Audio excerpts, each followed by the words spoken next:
If you're impacted by a decision, you're a stakeholder.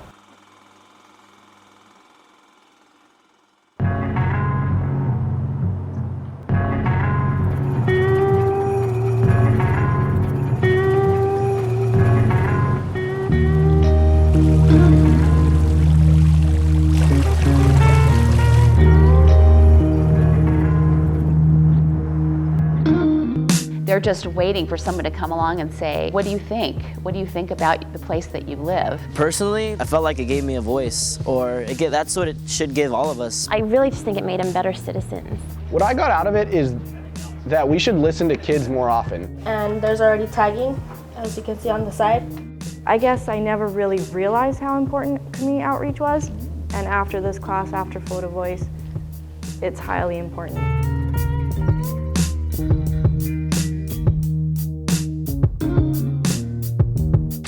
Right off the Pacific Ocean, 65 miles northwest of Los Angeles and 14 miles east of Ventura, lies the city of Santa Paula, a small town of 30,000 people, once known for oil, surrounding agriculture, now makes this area the citrus capital of the world. In September of 2011, the city hired city planning students at Cal Poly State University, San Luis Obispo, to update the Santa Paula's downtown plan, a guide for the city's future growth.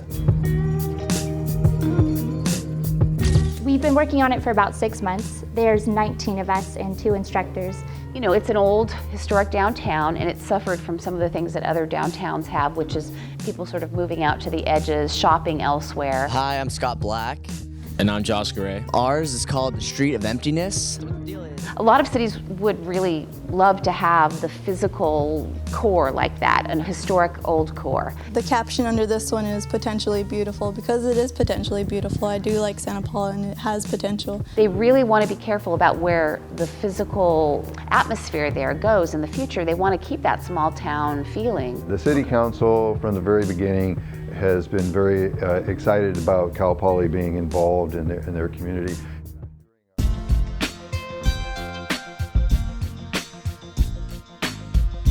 Both Professor Main and myself have a deep interest in community involvement and getting people who normally don't come to the table to participate. The first picture we're going to talk about is right here is the lodge. The Boy Scouts used to use it to have meetings there, but it's not really being used right now. We want to preserve it. If you're going to represent a city and you're going to come and you live in a different city and you're going to come to my city and change my city, build my city, change its traffic flow or where we live or how we live, wouldn't it be nice to know what we think, what we like and what we don't like, what's bothering us or what's working well? We're just trying to say that we should probably have some activities there for kids.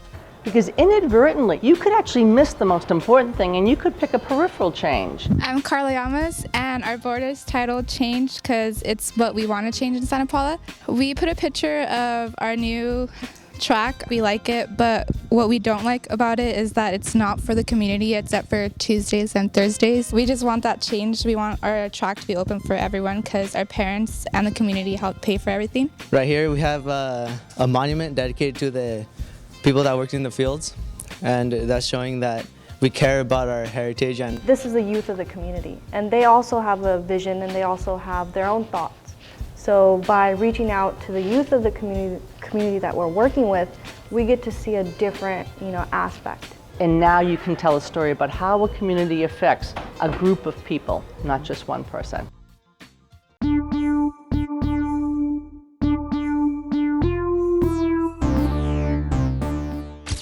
In updating the downtown plan, the university students' primary concern was finding out what the community wanted. To help the university students reach out to Santa Paula High School students, Stride, a research center at Cal Poly, funded the Photovoice project at the Santa Paula High School.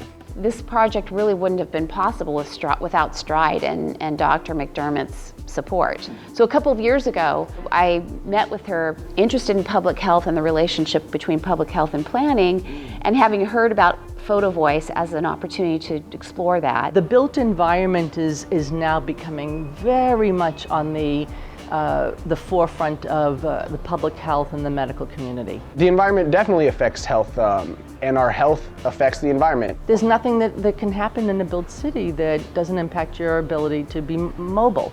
What are some of the things they really love about the community? What are things they would like to change? And how does that relate to their health? And they're really unhealthy. I don't think anyone wants to go there. Do you guys want to? No. I don't think so. We try to do as much outreach as we can for these planning labs, and we thought Photovoice would be a great way to get kids, high school students, involved in telling us what they want. Basically giving an outlook on what it looks like from somebody looking in. Because the community also has a voice. How do you become aware of the issues and the perspective of the residents? And Photovoice can become a great tool for that. We distributed the project to 42 students with the help of Mrs. Lamb. She's right here in the audience if you want to wave. It was finding the right partner, Nicola Lamb and Santa Paula High School, that led the project to be finished. Keith Woodcock came down and talked to me first about it. They wanted to talk to different age groups about what they felt Santa Paula is, how amazing it is and what could be improved. Well, initially I thought it was going to be working on narrative writing, which as an English teacher, I was all about that. So we did some practicing with narrative writing. We wrote about where I'm from, just some creative, kind of get them in the mood for that, a scar story, telling the story of a scar. But then it turned out to be more than that, especially once we started looking at their photographs. The students of Santa Paula actually went out to their city and they were told to, take photos of things they liked about Santa Paula, things that they didn't like. The daycare is very important because when the parents are working, both of them, because usually they both have to work, the kids need a place to be safe. So we just gave the kids these cameras and told them, just show us Santa Paula in your eyes. The photographs that they took for this project just started really unfolding, and they wanted to tell the story of what they felt their town could be. I focused on the streets of Santa Paula. Some of our streets are terribly destroyed. As you can see, there's holes and cracks, and I think that's not very safe for our community because people who try to be active around town, go on bike rides or ride their scooters or jog, can get really hurt by these. We need to get out to get active so we won't be stuck at home doing nothing. But you can't stay long at your parks because these restrooms are really unsanitary, and as you can see, this one is out of order, so it's pointless. You can't even go. I was very impressed by how they communicated their ideas and how articulate they were, and the photos were amazing. You could tell there was artistic talent too. And in this picture we have a bent fence that's right next to the Blanchard Elementary School, and it's right next to the playground where the little kids play. So if they were to get into this fence, they could cut themselves really bad.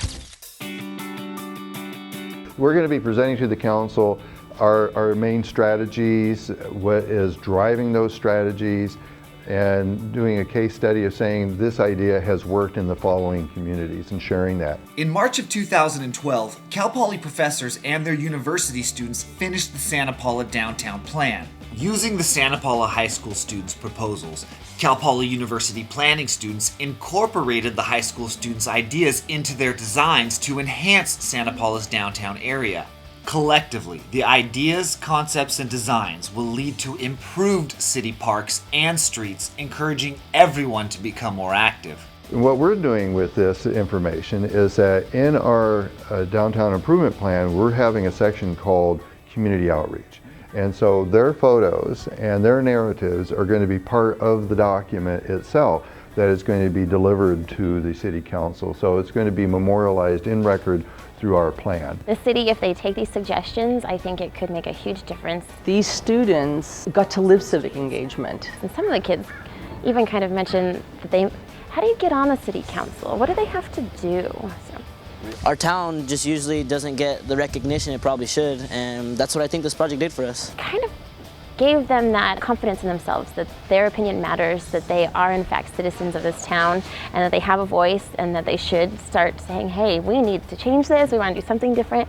Finding the touchstone of a community really opens up doors. And the touchstone in Santa Paula is its youth. I would recommend this project to other schools because that way the students who don't get out much can go out and see their city how it really is.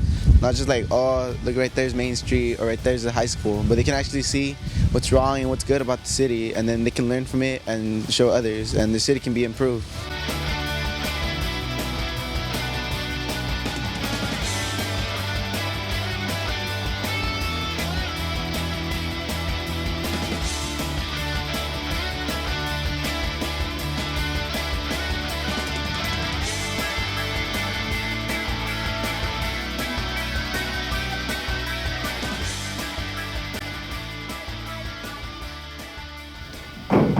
We'll call the meeting to order for March 5th, 2012.